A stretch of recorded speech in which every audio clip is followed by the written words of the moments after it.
కూర్చో క్యామరా కూర్చో ఏమైంది చెప్పండి ఏమైందన్నా అన్నా ఎట్లా పట్టుకుంటారు మేము రైతులకు ఎట్లా ఎట్లా రాణిస్తలేరు బర్రెలు సీల్ చేస్తున్నారు బర్రెలు సీల్ చేస్తున్నారు ఆవులు పట్టుకోమను ఆవులు తీసుకుంటే పట్టుకోమను సుడి బర్రెలు సుడి ఆవులని ఎట్లా రైతులకు ఎట్లా అమ్ముతుంటే ఎట్లా పట్టుకొని బండ్లు సీల్ చేసి 4 లక్షలు 3 లక్షలు 2 లక్షలు అని డిమాండ్ చేసి వచ్చేస్తున్నారు మమ్మల్ని తీసుకుంటూ మళ్ళీ అమ్ముతున్నారు గోశాలు వేసి ఎట్లా మళ్ళీ రైతులకే అమ్ముతారు వాళ్ళు తీసుకుపోయి అంతే అమ్ముతారు మళ్ళీ కటింగ్కే అమ్ముతారు ఎట్లా పట్టుకోపోయి గోశాలు వేసి మళ్ళీ కటింగ్కే అమ్ముతారు బీజేపీ వాళ్ళు మేము బీజేపీ వాళ్ళు మాట్లాడుకుంటూ ఎట్లా పట్టుకపోయి మళ్ళా కటింగ్కి అమ్ముకుంటారు మొన్న 2 బండ్లు పట్టుకపోయి ఎద్దులు ఆల్మాలు లేవు అందుకే మేము ధర్నా చేస్తున్నాము అందరు చూద్దా తిని బంద్ చేస్తా అంగడి బంద్ చేస్తా అందరు పూకుంటాం ఎక్కడెక్కడే ఉంటాయి అంతా బాకీలు తెచ్చి లాస్ అవుతున్నాం BJP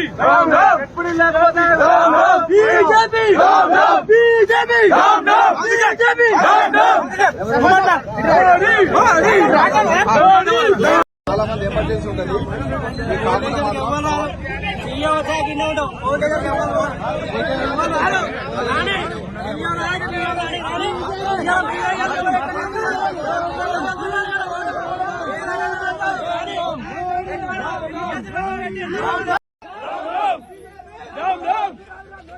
BJP BJP BJP BJP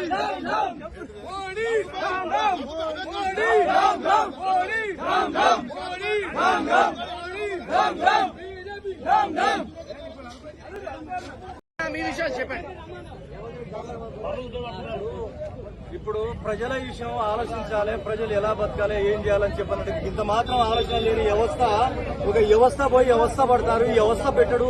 మరి ఎంతవరకని సంబంధించిన ఇది, మరి దీని పట్టింపు, దీని పరిస్థితి ఏంటిదని చెప్పి ఎవరైనా పాల్గొనే వాళ్ళు ఎవరు లేరా, అధికారులు ఎవరు లేరా?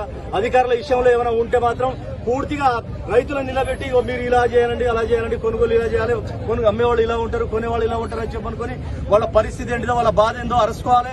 అది పూర్తి అధికారులు పూర్తిగా వచ్చి దీని గురించి పూర్తి సమాధానం చెప్పాలి. కానీ మరి ఈ విషయంలో ఇంత మాత్రం దౌర్భాగ్యమైన విషయం అయితే మాత్రం ఎవరు తట్టుకోలేరు, ఎవరు బతకలేరు. మరి ఈ పరిస్థితి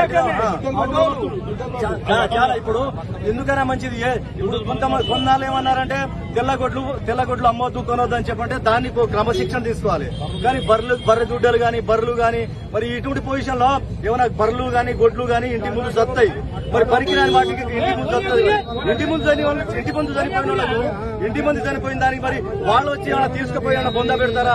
లేకపోతే రైతు ఒకళ్ళు ఉంటారు, ఒకళ్ళు చాలా బాధాకరమైన విషయం ఉంటుంది. కొడుకు ఒక పిల్లలు చదువుతుండ్రు, వాళ్ళ అవస్థ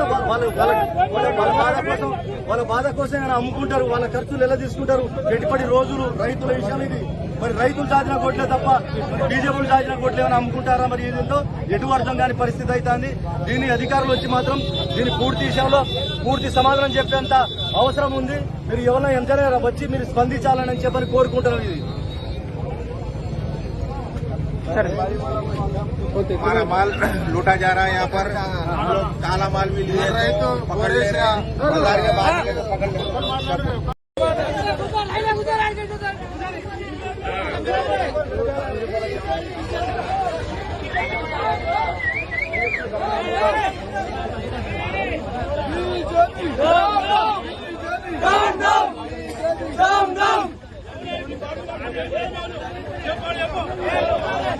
సరేనా మిగతా లేదు మళ్ళీ ఎందుకు ఆర్ఎస్ అంటున్నా మళ్ళీ కటిగలకు అమ్ముతున్నాడు.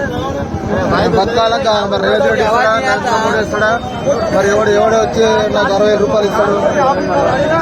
నాకు తిరుమల మండలం పుండేపురి పోలీసు దానికి 60,000 రూపాయలు పెట్టాను. దానికి పెట్టుబడి రావాలా వద్దా? పట్టుకోబోతుడు మళ్ళీ గోశాల అంటున్నాడు, పోయి మళ్ళీ కటిగలకు అమ్ముతున్నాడు. ఓకే.